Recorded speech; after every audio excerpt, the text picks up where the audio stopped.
Bienvenue à tous. À l'affiche, je vous emmène aujourd'hui dans un site unique au monde, situé en plein cœur de Paris, tout près de la Seine, l'Institut du monde arabe, véritable trait d'union entre Orient et Occident, fête ses 30 ans. Expos, concerts, débats, cours de langue. Plus de 800 000 visiteurs ont arpenté le lieu l'an dernier. Une fréquentation en hausse pour le premier ambassadeur des cultures arabes en France. Franchement top, super. Alors Lima, Moi je suis une grande fan. C'est un lieu de culture. Cosmopolite. C'est une fenêtre entre la France et le Moyen-Orient. La cohésion et l'unité entre les pays arabes. Pour moi, c'est Qui fait ses 30 ans. C'est une culture que personnellement je connais pas tant que ça. un endroit qui est en dehors de tous les clichés. Diversité, unité, ouais. Pour cet anniversaire, Lima propose une programmation renouvelée. On va en parler dans cette émission. Mais d'abord, voyons avec Laure Manin comment le bâtiment s'est refait une beauté, à commencer par ses célèbres moucharabiés, signés de l'architecte star Jean Nouvel. Voilà des années que leur balai mécanique était figé, comme grippé par le temps. Désormais, les emblématiques moucharabiés de l'Institut du monde arabe jouent à nouveau avec la lumière. Leur longue paralysie était devenue le symbole de la dégradation du bâtiment et leur remise en état indispensable. Il y avait notamment un problème au niveau de du choix entre guillemets des matériaux, puisque les technologies qui étaient à disposition il y a 30 ans ne sont pas celles d'aujourd'hui. On a fait notamment des gros progrès en termes de lubrification des matériaux et c'est par exemple un des éléments importants de cette restauration. Même cure de jouvence pour la bibliothèque. Une seconde vie rendue possible grâce aux dons de pays arabes comme le Qatar, le Koweït ou l'Arabie saoudite. Mais au quotidien, c'est l'État français qui finance ce site mi-culturel, mi-diplomatique. Voulu par Valéry Giscard d'Estaing, l'Institut du monde arabe a fait partie des grands chantiers de François Mitterrand, au même titre que la pyramide du Louvre ou la Bibliothèque nationale. Lima a été dessiné par Jean Nouvel, pensé comme un centre Pompidou du monde arabe pour assurer le rayonnement de ces cultures dans le monde, mais il a vieilli. Alors pour ses 30 ans, l'Institut veut se réinventer. L'idée de départ de l'Institut, c'est de proposer un pont entre le monde arabe et les autres civilisations. La mission est restée identique, sauf que le monde a changé. Mais ces violences ou les fanatismes ne doivent pas faire oublier que le monde arabe est un monde d'une richesse extraordinaire. L'histoire, le passé, la langue, mais aussi ça bouge un peu partout. Et la jeunesse elle-même invente, crée et va de l'avant. Concerts, conférences, projections, cours d'arabe, expositions phares comme celle sur les chrétiens d'Orient, l'Institut veut booster sa fréquentation. Et avec l'ouverture d'une antenne autonome à Tourcoing, dans le nord de la France, fin 2016, l'Institut du monde arabe donne un nouvel élan à sa mission. Pour célébrer ses 30 ans, l'Institut du monde arabe offre une carte blanche à Tahar Benjelloun. Plus connu pour sa plume étincelante, couronné du prix Goncourt en 1987 pour La Nuit sacrée, l'écrivain franco-marocain est aussi artiste peintre.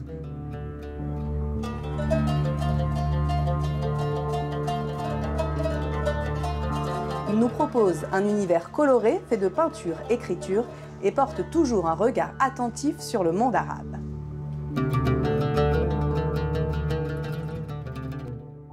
Tahar Benjelloun, qu'est-ce que l'Institut du monde arabe représente à vos yeux d'écrivains, de poètes, d'artistes franco-marocains? C'est un lieu fondamental à Paris, parce qu'il rassemble pas uniquement la culture francophone faite par les Arabes, mais aussi la culture arabe dans tout le monde arabe qui est là, dans toutes les expressions, la peinture, le livre, la musique, le cinéma. Donc c'est vraiment un centre culturel qu'aucun pays arabe n'a pu avoir. L'Institut du monde arabe qui joue un rôle culturel, mais aussi diplomatique. Que pensez-vous de ces deux dimensions ? Le côté diplomatique, il est pour moi moins intéressant, parce que si on devait attendre que les États arabes participent d'une manière plus efficace à ce qui se passe ici, on attendra longtemps. Il y a des États qui participent financièrement, d'autres qui ne participent pas, qui ne veulent pas payer. Mais dans l'ensemble, la France a une grande part. Et c'est elle qui fait vraiment le vrai travail de beaucoup d'États arabes, ce qui fait que la France, elle rend service à la culture et au monde arabe, à l'imaginaire arabe. Justement, je voudrais qu'on parle de votre dernier ouvrage, Un pays sur les nerfs, qui est un recueil des textes publiés dans la revue Le 1. Vous revenez sur le Coran et ses dévoiements par les extrémistes. Vous pensez qu'on peut inverser le cours des choses aussi par la culture? Mais bien sûr, la culture, c'est la seule arme que nous avons. La culture, c'est l'expression qui nous permet de remettre les choses à leur place, de redonner la place à la vérité, parce qu'il y a beaucoup de détournements des textes coraniques, des textes islamiques, et c'est des détournements politiques vers des choses horribles, vers le meurtre, vers l'assassinat, vers ce que tout l'islam condamne. Et alors, évidemment, c'est le rôle des intellectuels de répondre et de rectifier cette vision horrible que des assassins donnent de la culture musulmane et de la religion musulmane. L'islam, vous avez beaucoup écrit sur cette religion. Est-ce que vous avez l'impression que ce message de tolérance arrive à passer, à convaincre dans un monde arabe bouleversé? Vous savez, moi, quand j'écris, je ne cherche pas à savoir si ça va passer. Le principal, c'est de l'écrire et d'aller dans les écoles et en parler aux enfants. Après, ce que les enfants ou les jeunes vont faire de ce message, c'est autre chose. Mais il faut le faire. Il ne faut pas se taire. Il ne faut pas croiser les bras et dire « bon, c'est plus fort que nous ».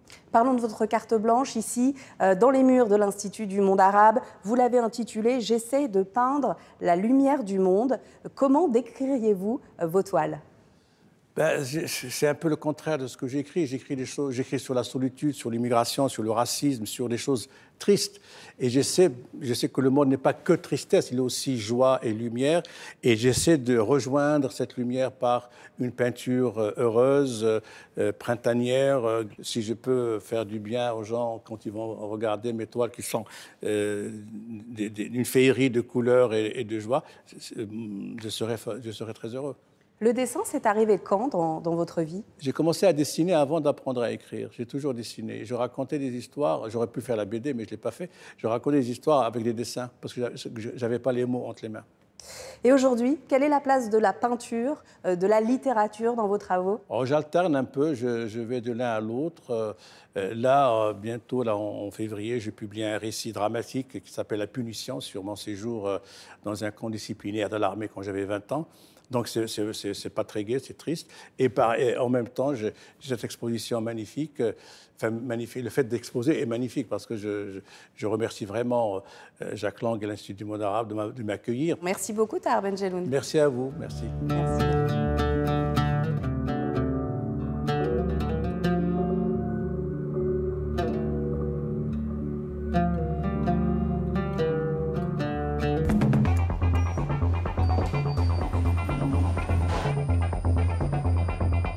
Pour poser un autre regard sur le monde arabe contemporain, loin des clichés, il y a la photographie. Un parcours est proposé à travers 8 lieux de culture parisiens. Julien Sauvager est allé à la rencontre des photographes dont les travaux sont exposés à l'Institut du monde arabe.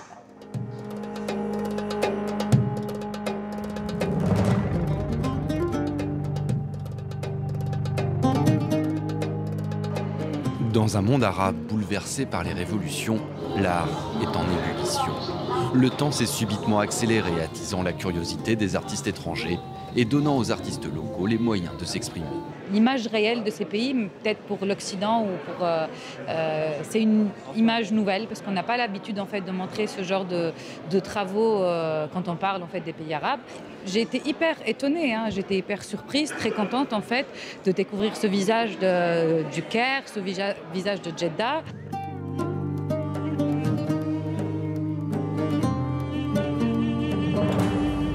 Un visage pour des histoires comme celle de ces jeunes filles qui deviennent femmes sur ces diptyques espacés de quelques années.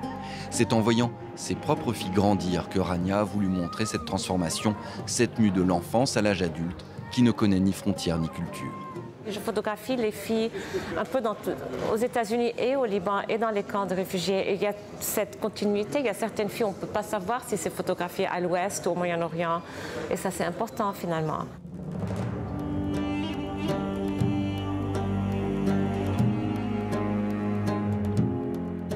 L'image de l'homme est aussi questionnée dans cette exposition.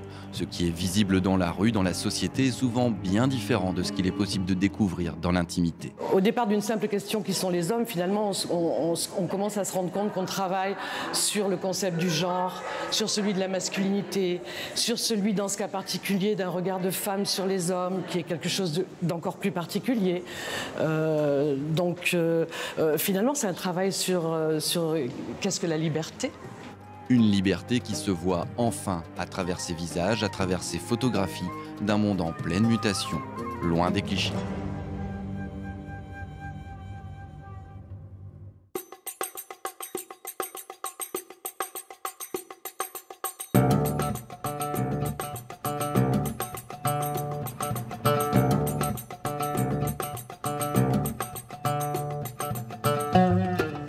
Autre exposition phare à ne pas manquer, Chrétiens d'Orient, 2000 ans d'histoire. Des chefs-d'œuvre du patrimoine chrétien venus du monde entier et parfois jamais montrés en Europe sont exposés ici à l'Institut du monde arabe.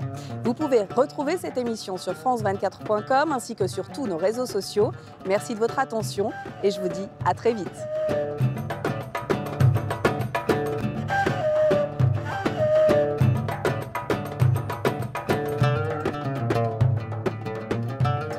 Joyeux anniversaire, Lima. En arabe, tu me dis quand on y va. Saïdaya. Lima. À qui, hein? Sana helwa ya gamil. Qu'est-ce qu'on dit? Joyeux anniversaire. Lima. Eid Milad Saïd, Lima. Ok. Eid Milad Saïd. Obrigado.